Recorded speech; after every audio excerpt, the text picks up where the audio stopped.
राज्य लोक प्रशासन संस्थानों के सुदृढ़ीकरण विषय पर आयोजित क्षेत्रीय सम्मेलन को मुख्यमंत्री ने किया संबोधित। कहा, उत्तर प्रदेश आज देश के अग्रणी राज्यों में से एक है।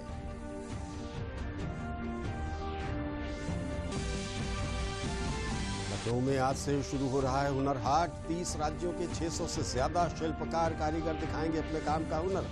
मुख्तार अब्बास नकवी बोले, 6 सालों में 6 लाख हुनरमंदों को दिया मौका। प्रदेश के 75 जिलों में 15 से 30 नवंबर तक भाजपा निकालेगी किसान ट्रैक्टर रैली। गोरखपुर में भाजपा किसान मोर्चा के प्रदेश अध्यक्ष कामेश्वर सिंह ने दी जानकारी। और मेरठ में गुरुवार को मुख्यमंत्री योगी आदित्यनाथ और केंद्रीय मंत्री अनुराग ठाकुर ने पैरा ओलंपिक विजेताओं को किया सम्मानित। मुख्यमंत्री ने कहा, मेरठ में जल्द ही बनेगा खेल विश्वविद्यालय। नमस्कार, मैं हूं अनिल और अब जिलों के समाचार विस्तार से। लखनऊ में राज्य लोक प्रशासन संस्थानों के सुदृढ़ीकरण विषय पर आयोजित क्षेत्रीय सम्मेलन में मुख्यमंत्री योगी आदित्यनाथ और केंद्रीय मंत्री डॉक्टर जितेंद्र सिंह ने भाग लिया। ये सम्मेलन प्रशासनिक सुधार एवं लोक शिकायत विभाग उत्तर प्रदेश सरकार के सहयोग द्वारा आयोजित किया गया। इस अवसर पर मुख्यमंत्री योगी आदित्यनाथ ने कहा कि उत्तर प्रदेश आज देश के अग्रणी राज्यों में से एक है और देश के विकास में अपना पूर्ण योगदान कर रहा है। उन्होंने कहा कि प्रदेश सरकार के 4.5 वर्ष के कार्यकाल में 4.5 लाख युवाओं को सरकारी नौकरियों में नियोजित किया गया। प्रदेश में लोक सेवकों के उच्च स्तरीय प्रशिक्षण संस्थानों को विकसित किया जा रहा है तथा कार्यरत प्रशिक्षण संस्थानों को सुदृढ़ किया जा रहा है। उन्होंने कहा कि विभिन्न भर्ती बोर्डों की पृथक पृथक कार्य प्रक्रिया को समायोजित किया गया है, जिससे कम समय में भर्ती प्रक्रिया पूरी हो रही है। न्यायालय में लंबित भर्ती प्रक्रियाओं को आगे बढ़ाया गया है। लगभग 10-12 वर्षों से प्रदेश में नियुक्ति नहीं हो पा रही थी किसी भी विभाग में, क्यों जब भी होती थी तो पारदर्शी न होने के कारण माननीय न्यायालय के द्वारा उसको स्टे कर दिया जाता था। ये देख करके मुझे आश्चर्य होता था। जब मैंने अलग अलग विभागों से बोर्ड और कमीशन के साथ बातचीत की, मैंने पूछा भी आखिर न्यायालय के स्टे का कारण होगा। वैसे ही न्यायालय ने स्टे नहीं किया होगा। उत्तर प्रदेश जैसे राज्य में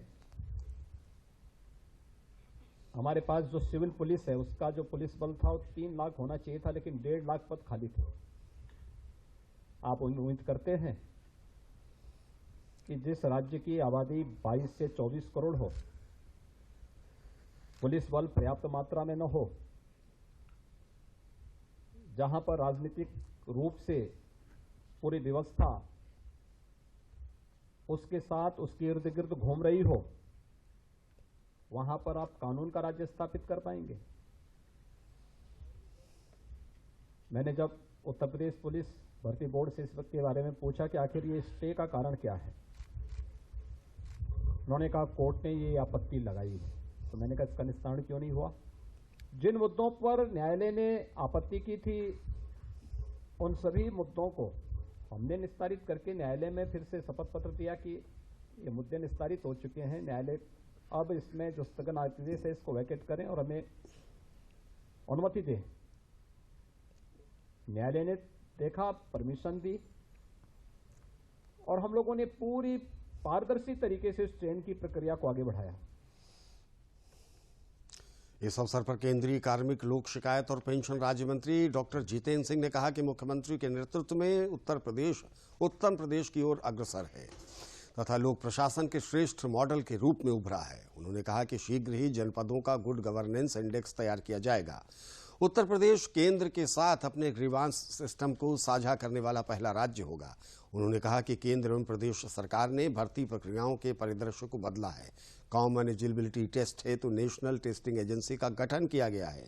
तकनीक के समावेश व सकारात्मक माहौल के कारण भर्ती प्रक्रियाओं की समयावधि घटी है और प्रशासनिक कार्यों की गुणवत्ता में वृद्धि हुई है। बदलती हुई इन तकाजों के लिए भी कैपेसिटी बिल्डिंग है और फिर आधुनिक यंत्रों का उपयोग, आधुनिक टेक्नोलॉजी का। मुझे ये कहने में गर्व है कि इस बात का एहसास सबसे पहले हमारे दूरअंदेश प्रधानमंत्री श्री नरेंद्र मोदी को हुआ और सरकार बनने के तुरंत बाद जो उनके आरंभिक वक्तव्य थे, उन्होंने एक हमें मंत्र दिया, मैक्सिमम गवर्नेंस मिनिमम गवर्नमेंट। 4 शब्द हैं, अर्थ निकालने में समय लगता है कि सरकार हो भी तो ना हो और गवर्नेंस हो भी तो कितनी हो। लेकिन उसका अर्थ यही है कि आप प्रशासन में रह करके प्रशासन की व्यवस्था को चलाइए तो सही सुचारू ढंग से, लेकिन ऐसा ना लगे कि प्रशासन हावी हुआ है, क्योंकि फिर आम आदमी के साथ आपका जुड़ाव खत्म हो जाता है। गोरखपुर में भारतीय जनता पार्टी किसान मोर्चा के प्रदेश अध्यक्ष कामेश्वर सिंह ने पत्रकारों से बात करते हुए कहा कि 15 नवंबर से 30 नवंबर तक विशाल किसान ट्रैक्टर रैली का आयोजन प्रदेश के 75 जिलों में किया जाएगा। 16 नवंबर को इसकी शुरुआत मऊ जनपद से होगी, जहां भाजपा के वरिष्ठ पदाधिकारी भी उपस्थित रहेंगे। इस रैली के माध्यम से भारतीय जनता पार्टी द्वारा किसानों के हित में किए गए कार्यों को बताया जाएगा। किसानों के उन्नयन, प्रगति और खुशहाली के प्रतीक ट्रैक्टर के माध्यम से रैली निकालकर उनको जागरूक किया जाएगा। उन्होंने कहा कि प्रधानमंत्री नरेंद्र मोदी और मुख्यमंत्री योगी आदित्यनाथ के नेतृत्व में जितना कार्य किसानों के हित में किया गया है, उतना किसी अन्य सरकार के कार्यकाल में नहीं हुआ।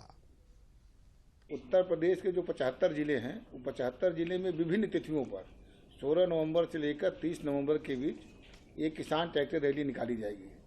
किसानों का प्रतीक, किसानों के उत्थान का प्रतीक, उनके उन्नयन का प्रतीक, उनके शौर्य का प्रतीक, उनके प्रगति का प्रतीक ट्रैक्टर है। इसलिए हम ट्रैक्टर रैली निकाल रहे हैं और ट्रैक्टर रैली के माध्यम से जो हम सभा करेंगे, किसानों से जो जनसंपर्क करेंगे, उनको यह बताने का काम करेंगे कि देश की आज़ादी के बाद जब से आदरणीय मोदी जी की सरकार केंद्र में बनी है, आदरणीय योगी जी की सरकार प्रदेश में बनी है, किसानों के हितों में जो अब तक निर्णय हुए हैं वो ऐतिहासिक हैं। इतने बड़े फैसले किसानों के लिए किसी भी सरकार में नहीं हुआ है। राजधानी लखनऊ में आज से हुनर हाट का शुभारंभ होगा, जो 21 नवंबर तक चलेगा। केंद्रीय मंत्री मुख्तार अब्बास नकवी ने गुरुवार को लखनऊ में हुनर हाट के शुरू होने से पहले मीडिया को संबोधित किया। मुख्तार अब्बास नकवी ने कहा कि ऐसे आयोजनों के माध्यम से स्थानीय उत्पादों को बड़ा बाजार उपलब्ध कराना है। इस हुनर हाट में कई प्रदेशों के कारीगर और व्यापारी प्रतिभाग कर रहे हैं।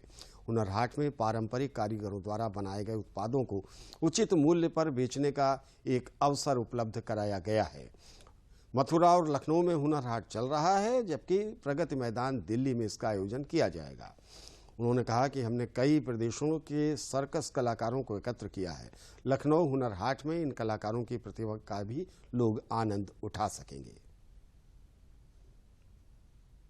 लखनऊ में जो हुनर हाट होने वाला है उसमें उत्तर प्रदेश, मध्य प्रदेश, उत्तराखंड, राजस्थान, दिल्ली, नागालैंड, मणिपुर, बिहार, आंध्र प्रदेश, झारखंड, गोवा, पंजाब, लद्दाख, कर्नाटक, गुजरात, हरियाणा, जम्मू कश्मीर, पश्चिम बंगाल, महाराष्ट्र, छत्तीसगढ़, केरल सहित 20 राज्यों और केंद्र शासित प्रदेशों के दस्तकार, शिल्पकार, कारीगर यहाँ पर अपने अद्भुत स्वदेशी उत्पादनों के साथ होंगे और वोकल फॉर लोकल के प्रति जिस तरह से हुनर हाट के माध्यम से देश के अलग अलग भागों में सफल आयोजन हो रहा है, उस दृष्टि से हुनर हाट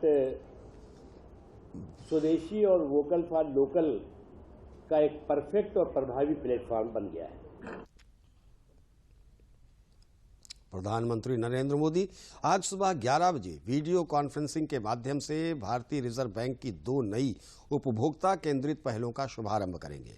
ये पहल है भारतीय रिजर्व बैंक की खुदरा प्रत्यक्ष योजना और रिजर्व बैंक एकीकृत लोकपाल योजना। भारतीय रिजर्व बैंक खुदरा प्रत्यक्ष योजना का उद्देश्य है कि सरकारी प्रतिभूति बाजार में खुदरा निवेशकों की पहुंच बढ़ाई जाए। इसके तहत खुदरा निवेशकों के लिए भारत सरकार और राज्य सरकारों द्वारा जारी प्रतिभूतियों में सीधे निवेश करने का रास्ता खुल जाएगा। निवेशक भारतीय रिजर्व बैंक के हवाले से ऑनलाइन सरकारी प्रतिभूति खाते में आसानी से खोल सकते हैं। ये सेवा निःशुल्क होगी। वहीं दूसरी पहल है रिजर्व बैंक एकीकृत लोकपाल योजना, जिसका उद्देश्य है शिकायतों को दूर करने वाली प्रणाली में और सुधार लाया जाए ताकि संस्थाओं के खिलाफ ग्राहकों की शिकायतों को दूर करने के लिए भारतीय रिजर्व बैंक नियम बना सके। इस योजना की केंद्रीय विषय वस्तु एक राष्ट्र एक लोकपाल की अवधारणा पर आधारित है। इसके तहत एक पोर्टल, एक ईमेल और एक पता होगा जहां ग्राहक अपनी शिकायतें दायर कर सकते हैं। विभिन्न भाषाओं में चलाया जा रहा टोल फ्री नंबर भी दिया जाएगा, जिसमें शिकायतों का समाधान करने और शिकायतें दायर करने के बारे में सभी जरूरी जानकारी प्रदान की जाएगी। कार्यक्रम में केंद्रीय वित्त मंत्री और भारतीय रिजर्व बैंक के गवर्नर भी उपस्थित रहेंगे।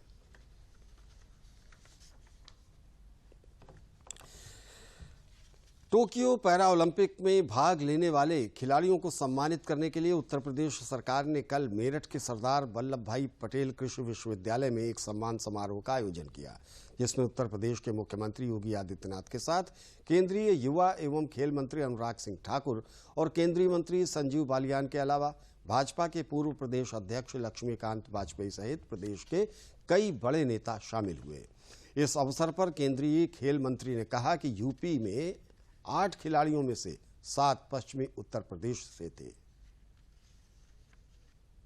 क्रांतिकारी भूमि मेरठ गवाह बनी गौरव के उन पलों का जब टोक्यो पैरालंपिक में देश के तिरंगे का मान बढ़ाने वाले खिलाड़ियों को वहां सम्मानित किया गया।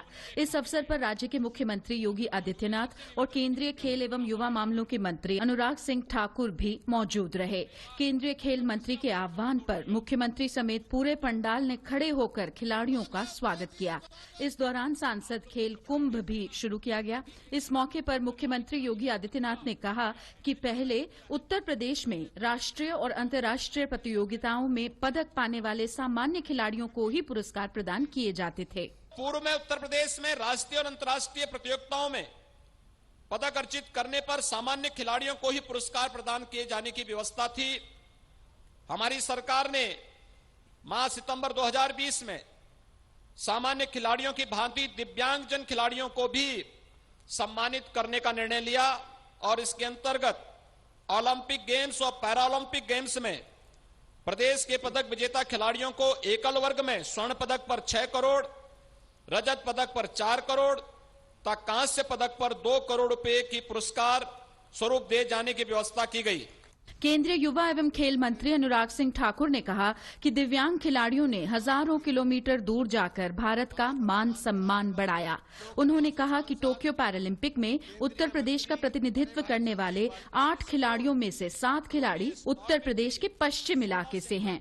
उत्तर प्रदेश के पश्चिम क्षेत्र में जहां आज मैं खड़ा हूं, मेरठ की ये नगरी अपने स्पोर्ट्स गुड मैन्युफैक्चरिंग के लिए जानी जाती है, खेलों का सामान बनाने के लिए भी जानी जाती है।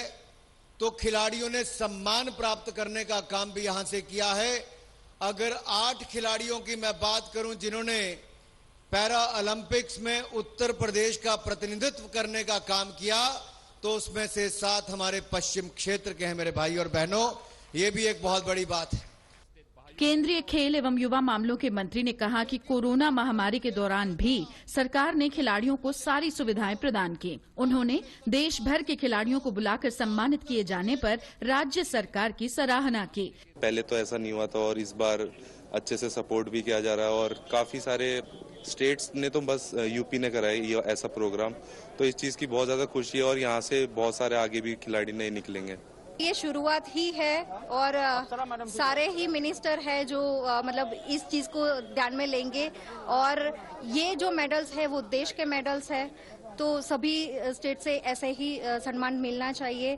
हर प्रदेश जो है अपने पैरा ओलंपिक जो खिलाड़ी हैं उनका सम्मान कर रही है और मुझे लगता है कि हर प्रदेश को इसी तरीके का सम्मान करना चाहिए, चाहे वो किसी भी प्रदेश का खिलाड़ी हो, चाहे वो प्रतिभाग कर रहा है, चाहे वो खेल रहा है। इससे पहले अनुराग सिंह ठाकुर ने मेरठ में पश्चिमी उत्तर प्रदेश के पार्टी के क्षेत्रीय मीडिया प्रभारियों और सोशल मीडिया प्रभारियों के साथ बैठक की। अलीगढ़ जिले में गुरुवार को दिल्ली से आई मां अन्नपूर्णा देवी की पुनर्स्थापना यात्रा का भव्य स्वागत किया गया। 100 वर्ष से अधिक समय से वाराणसी के घाट से प्राप्त मां अन्नपूर्णा देवी की मूर्ति कनाडा स्थित रेजिना यूनिवर्सिटी में रखी हुई थी। केंद्र सरकार के अथक प्रयास के बाद यह मूर्ति भारत आ गई है। वाराणसी में मूर्ति स्थापना की तैयारी जोरों पर चल रही है। मां अन्नपूर्णा की मूर्ति की पुनर्स्थापना को लेकर दिल्ली से वाराणसी तक यात्रा निकाली जा रही है। गुरुवार को यह यात्रा अलीगढ़ से गुजरी। प्रदेश गन्ना विकास एवं चीनी मिले एवं जनपद प्रभारी मंत्री सुरेश राणा ने अचल ताल स्थित रामलीला मैदान में आयोजित मां अन्नपूर्णा की भव्य शोभा यात्रा का स्वागत किया।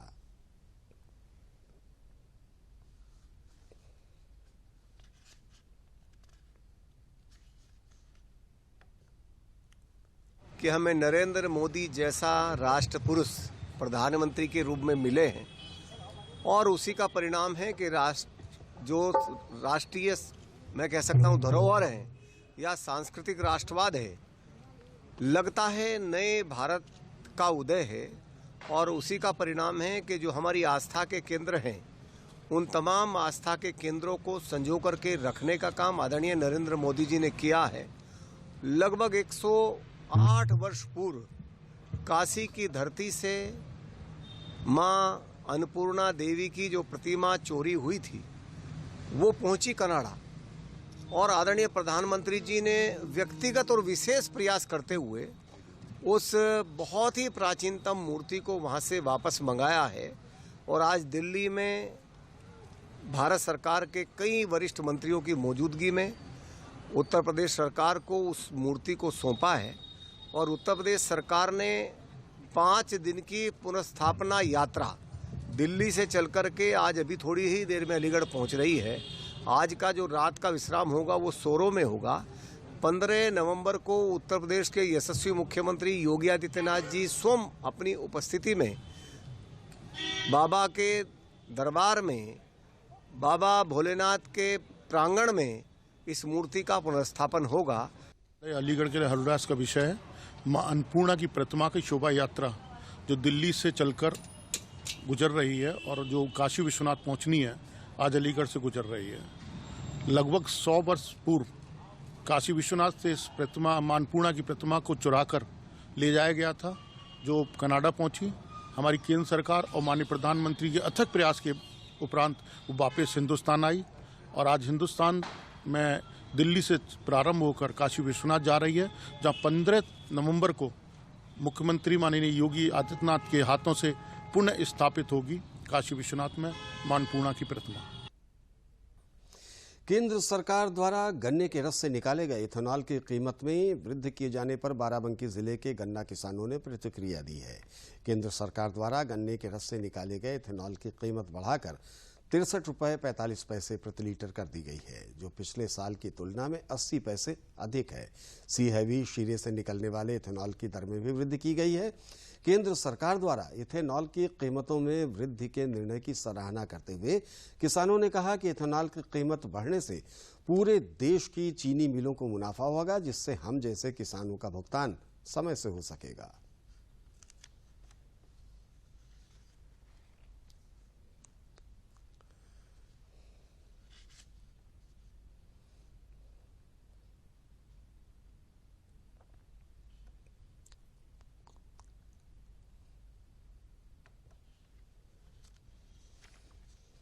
गन्ना का जो सीरा है उससे एक इथेनॉल नाम का केमिकल निकलता है जो पेट्रोलियम कंपनियां उनको खरीदती हैं।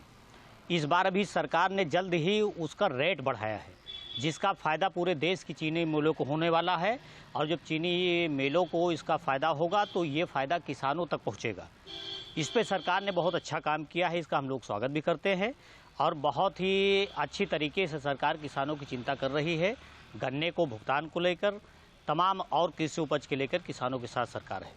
बुधवार की जो केंद्र सरकार राज्य सरकार की मीटिंग में इथेनॉल के ऊपर जो गन्ने के सीरे से निकलता है उससे पूरे भारत की चीनी मिलों का फ़ायदा होगा और साथ ही साथ किसान भाइयों को इससे फ़ायदा होगा, क्योंकि 2025 तक इथेनॉल 20% पेट्रोल में बढ़ जाए। इथेनॉल ही पेट्रोल में मिलाया जाता है और इससे पूरे किसान भाइयों को लाभ मिलेगा। जो समय पे जब मिल हमारी प्रॉफिट में होगी तब आप किसान भी प्रॉफिट में हो जाएंगे। हमारी निकटस्थ चीनी मिल बलरामपुर चीनी मिल यूनिट की हैदरगढ़ इकाई है। मैं इसी फैक्ट्री के माध्यम से गन्ना उत्पादन करता हूं और बेचता हूं। यहाँ की व्यवस्था बड़ी सुदृढ़ है, भुगतान की भी और सप्लाई की भी। अभी हमने आज पेपर में पढ़ा है कि गन्ने से बनने वाला एथेनॉल, जिसका उपयोग शायद पेट्रोल में किया जाता है, का मूल्य कुछ बढ़ गया है, जिससे हमारी फैक्ट्रियों की आमदनी बढ़ जाए। तो जो हमारा भुगतान हो जाता था समय से, वो और पहले होने लगेगा। इस तरह से हमारी फैक्ट्री में भी फायदे में भी रहेगी और हम भी फायदे में रहेंगे। पीने के साफ पानी की समस्या से परेशान रहने वाले बुंदेलखंड में प्रधानमंत्री नरेंद्र मोदी द्वारा शुरू हर घर जल योजना का जमीनी काम दिखना शुरू हो गया है। नमामि गंगे पाइप पेयजल परियोजना के अंतर्गत बांध आधारित पेयजल परियोजनाओं में जहां पाइपलाइन बिछाने का काम चल रहा है, वहीं ग्रामीण पेयजल आपूर्ति विभाग द्वारा जखौरा विकासखंड के सुदूर गांव मैनवारा में समूह आधारित पेयजल योजना से तैयार टंकी को बेतवा नदी से भरकर समीप के कई गांव तक स्वच्छ पेयजल उपलब्ध होने लगा है। ग्रामीणों का मानना है कि प्रधानमंत्री मोदी जी के प्रयासों से ही अब हमारे घरों तक फिल्टर एवं पहले पानी पीते थे नल का हैंडपंप वाला। जल जीवन मिशन एडीएम लवकुश त्रिपाठी ने बताया कि जनपद के सभी 415 ग्राम पंचायतों तक 5 एजेंसियों के माध्यम से शुद्ध पेयजल की 15 परियोजनाओं पर कार्य काफी तेजी से चल रहा है। कहीं 1 किलोमीटर अब कम से कम घर में ही तो है पानी दम से आ रहा है, पानी बहुत आ रहा है, पानी से आदमी आजाद है। बहुत अच्छी सरकार है और पानी भर नहीं पाते, बगड़ते रहता, इतना पानी आता है। पहले इतनी दिक्कत थी कि पानी तो ठीक था, लाइट पानी कुछ नहीं था। मोदी सरकार में सब कुछ हुआ। पहले पानी नहीं था तो ये नल लगे हैं, इन्हें से पानी लेना पड़ता था। अब कोई दिक्कत, अकेले कोई पानी उधर पीने को नहाने को सब कुछ पानी वहीं से ले रहा है। सरकार ने बहुत अच्छा काम किया है। नमामि गंगे तथा ये ग्रामीण जल आपूर्ति विभाग के अंतर्गत चल रही हमारी जल जीवन मिशन कार्यक्रम के अंतर्गत जो हमारी परियोजनाएं वाटर सप्लाई के लिए, उसका उद्देश्य पूरे जनपद में हर घर को जल देना है। आप जानते हैं बुंदेलखंड क्षेत्र हमारा ये पेयजल समस्या से ग्रसित क्षेत्र है, तो शुद्ध पेयजल की ये अपेक्षा है, शासन की जो मंशा है। मथुरा समेत पूरे ब्रज में गोपाष्टमी पर्व हर्षोल्लास के साथ गो पूजन कर मनाया गया। देश विदेश से श्रद्धालु गो पूजन के लिए गौशाला पहुंचे। ब्रज में गोवर्धन पूजा के बाद गोपाष्टमी पर्व धूमधाम से मनाया गया। मथुरा के वृंदावन में गोपाष्टमी पर्व पर मंदिरों एवं गौशालाओं में विभिन्न कार्यक्रम हुए। प्रातःकाल गोपूजन, गोभोग, गो स्तुति की गई। इसके बाद गोमाता की आरती उतारकर उनके संरक्षण एवं संवर्धन। गांव क्रूर में सांसद हेमा मालिनी ने विधि विधान से गोपूजन किया। उन्होंने गायों को गुड़, चना और चारा खिलाकर आरती की। श्री माथुर चतुर्वेद परिषद के तत्वावधान में आयोजित 4 दिवसीय श्री कृष्ण महोत्सव कंसवध मेले का शुभारंभ गोपाष्टमी पर्व के साथ हो गया। 4 दिवसीय कार्यक्रमों की श्रृंखला का शुभारंभ के मौके पर पहले दिन कृष्ण और बलराम के स्वरूप गाय चराने के लिए जिसमें देश विदेश से चतुर्वेदी समाज के युवा और बच्चों के द्वारा बढ़ चढ़कर भाग लिया गया।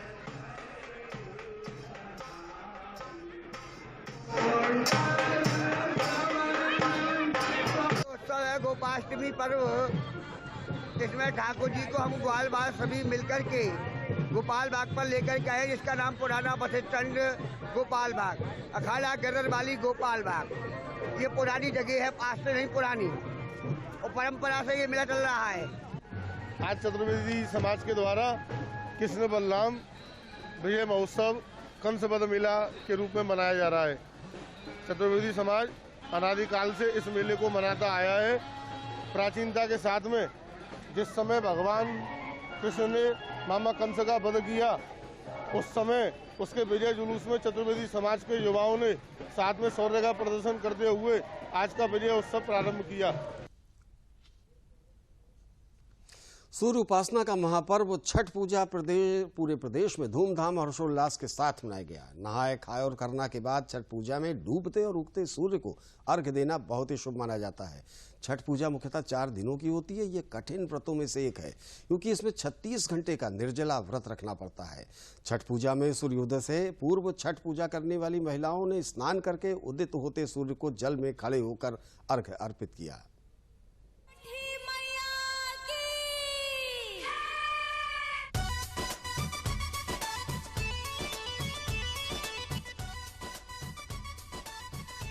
कार्तिक महीने में शुक्ल पक्ष की षष्ठी तिथि को छठ पूजा का पर्व मनाया जाता है। अस्ताचल सूर्य को अर्घ्य देकर मनाया गया। छठ पूजा का 4 दिवसीय व्रत संतान की खुशहाली और अच्छे जीवन की कामना के लिए किया जाता है। ये अनुपम व्रत सूर्योपासना का है। इस दौरान सूर्य देव की पूजा की जाती है। ये व्रत केवल महिला ही नहीं बल्कि पुरुष द्वारा भी किया जाता है। आज सुबह सूर्यदेव को अर्घ्य देकर महिलाओं ने कोविड के नियमों का पालन करते हुए इस व्रत को पूरा किया। पिछली बार कोरोना की वजह से सुविधाएं नहीं था, इस बार सरकार ने बहुत अच्छी सुविधा की है। छठ पर्व बिहार के बहुत अच्छी पर्व है, बहुत महानता है इसका। छठ पूजा अपने बेटे और पति के लिए किया जाता है, घर परिवार के लिए किया जाता है।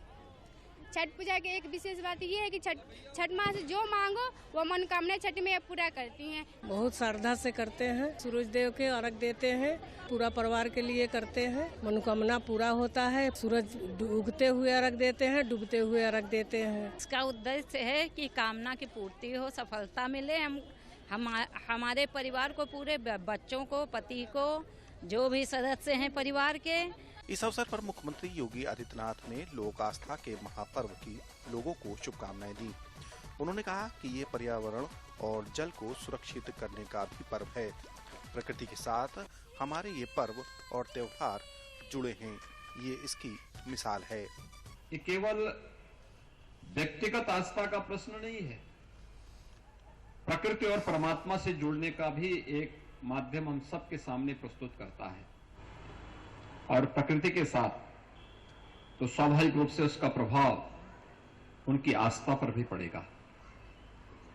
ये पर्व और त्योहार हमें इस संकल्प के साथ जोड़ने की एक प्रेरणा भी है कि हम प्रकृति को बचाने के इस अभियान के साथ अपने त्योहारों को जोड़ें, अपने आयोजनों को जोड़ें।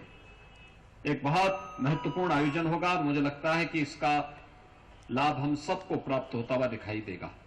छठ पूजा का महत्व बहुत ज्यादा है। यह व्रत सूर्य भगवान, उषा, प्रकृति, जल, वायु आदि को समर्पित है। इस त्योहार को मुख्यतः बिहार में मनाया जाता है, लेकिन अब ये धीरे धीरे पूरे देश में मनाया जाने लगा है। सदियों से चलता आ रहा है भारतवर्ष में, अपने पूरे हिंदू धर्म में, और यहाँ पर इस घाट संजिया घाट पे कम से कम 60 वर्षों से मनाया जा रहा है। सरकार का बहुत सहयोग है साफ सफाई के बारे में, शासन प्रशासन के बारे में। सारे आला अधिकारी यहाँ एक एक पल निरीक्षण करते रहे। इस व्रत को करने से निसंतान दंपतियों को संतान सुख प्राप्त होता है। कहा जाता है कि ये व्रत संतान की रक्षा और उसके जीवन की खुशहाली के लिए किया जाता है। भारत के 52वें अंतर्राष्ट्रीय फिल्म महोत्सव के दौरान प्रतियोगिता के लिए अंतर्राष्ट्रीय फिल्मों की सूची जारी की गई है। इस खंड में प्रतिस्पर्धा करने के लिए दुनिया भर से फीचर श्रेणी की सर्वश्रेष्ठ फीचर फिल्मों का चयन किया जाता है। इस फिल्मोत्सव की सबसे महत्वपूर्ण वर्ग में वर्ष की कुछ श्रेष्ठ फिल्में शामिल हैं। 15 फिल्मों के बीच ही गोल्डन पिकॉक और अन्य पुरस्कारों के लिए प्रतिस्पर्धा होती है। इस बार के फिल्मोत्सव में रोमानिया की film Intregalde, New Mexico USA की film Land of Dreams, Paraguay की फिल्म शेरलोट,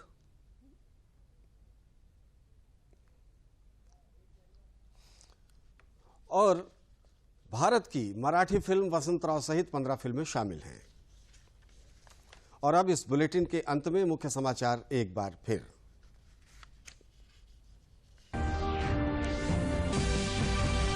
राज्य लोक प्रशासन संस्थानों के सुदृढ़ीकरण पर विषय पर आयोजित क्षेत्रीय सम्मेलन को मुख्यमंत्री ने किया संबोधित। कहा, उत्तर प्रदेश आज देश के अग्रणी राज्यों में से एक है।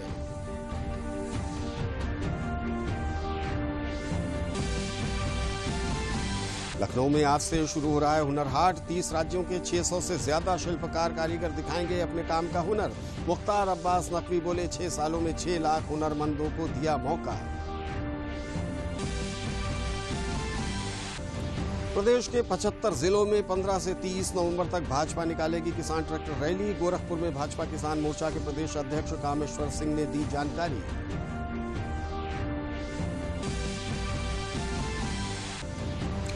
और मेरठ में गुरुवार को मुख्यमंत्री योगी आदित्यनाथ और केंद्रीय खेल मंत्री अनुराग ठाकुर ने पैरा ओलंपिक विजेताओं को किया सम्मानित। मुख्यमंत्री ने कहा, मेरठ में जल्द ही बनेगा खेल विश्वविद्यालय।